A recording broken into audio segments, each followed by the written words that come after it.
Greetings, friends. I trust you're well. As we move into the weekend, I want to talk to those of you that aren't afraid to be brutally honest with God when things are going tough and you find yourself wanting to complain, and you give yourself permission to complain because you feel like you're getting the short end of the stick. I'm not talking about doing that with people. I'm talking about finding a safe place before God where you get ruthlessly, brutally honest about the pain you're going through. God's called us into covenant with Him, and with that covenant, if you look back through all the Psalms, you discover that David and the psalmists get really gut level honest when all hell breaks loose in their life. In Psalm 30, David makes the statement that while he's giving thanks to God for who God is, he's just been through a really tough season, and he gives us hints about how he was really not happy about the season he was going through. He faced something that almost took him out prematurely. And in facing that, he finds himself saying, God, I'm better off to you alive than dead. The psalmist actually there, the psalm says, the dead don't praise you. Only the living give you thanks. And what David is doing there is he's saying, God, I'm way better off alive to you than I am dead. Now, we want to believe that all the time because we want God to answer to us.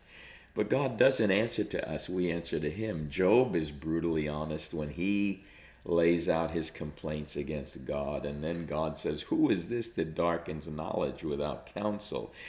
And yet God is doing that in a way that's, while it's reproof, it's also engaging. God doesn't shy away from us when life gets tough and we feel like He's hidden His face. David says, I said in my prosperity I'll never be moved. He says it in Psalm 30. He says, and then all of a sudden you hid your face. I felt like you took a vacation and left me holding the bag in the middle of a whole lot of chaos. And the shadow of death cast itself over my life and came all the way from a future that hasn't arrived yet for me to die, and came into my present moment and said, I'm going to give you a premature obituary about your life. Death came knocking at my door and said, this is terminal. Whatever you're going through, this is the end. Death to your vision, death to your dream, death to relationships, death to possibilities, you name it. And here's the thing about emotional distress and negative thoughts. They create pain. And pain can have a profound effect on your perspective of who you are. And if you're not careful, pain can narrow your vision to the point where you can't see your future. And so David is letting us know in the middle of all that, he says that he made it through. He says, weeping may endure for the night, but joy comes in the morning. Now, he's not talking about a 24-hour period, because you and I both know that there are seasons we go through a long, dark night, and morning doesn't come for a while. Now, Christ is called the Son of Righteousness, who rises with healing in His wings, and we would certainly welcome Him to dawn on our darkness and lend us His aid sooner rather than later.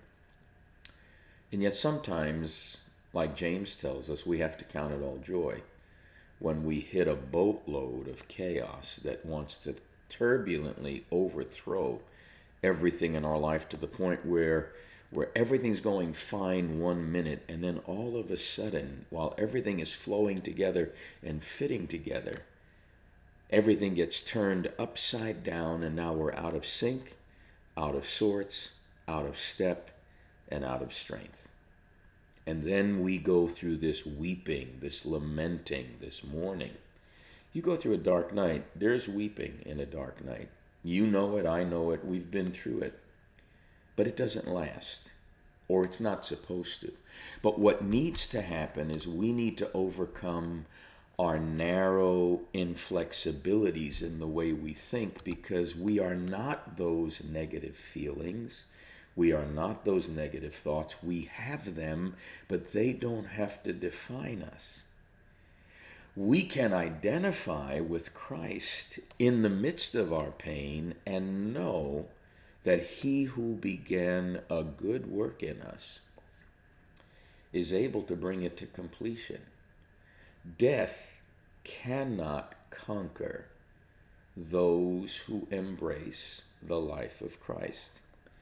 David can say, I'm better off to you alive than dead, and complain about it. God can handle the complaint. David can say, I need you to answer me. God's going to engage him. But David needs to discover that there are just some seasons we go through. We don't have answers for why we go through them. God never answered Job as to why he went through what he went through. God began to preach to Job about his mysteries, about his creation, about the stuff that he made that goes beyond Job's ability to comprehend. And in doing that with Job, all of a sudden Job starts realizing, I thought I knew you. But then he goes on to say, you opened my ear in the middle of my pain.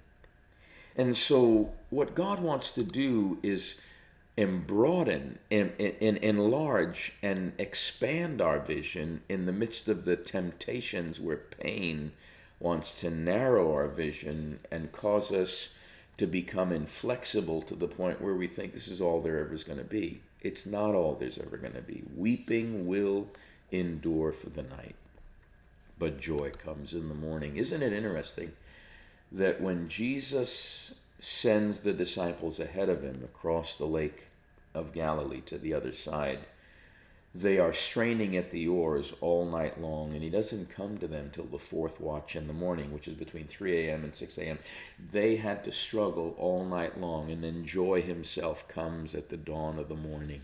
He waits until they're ready to see what they don't know they need to see. They thought he was a ghost. This was him walking on the top of the storm, moving in a mode of reality that invites us to realize, because even Peter steps into that place, that mode of existence that becomes possible with Jesus, where you can walk on the chaos of your life and know you're going to get to the other side. You don't have to always be straining at the oars, but beloved, when we so identify with our painful thoughts, it makes it difficult to see the broader picture that what we really value in life is still worth pursuing. You're going to get past your pain. Weeping may endure for the night. Joy does come in the morning. So practice giving thanks even while you complain.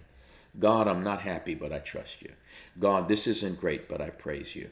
God, I don't like what's going on, but I extol you. Don't wait till the battle's over. Shout now. Your pain doesn't have to narrow your vision.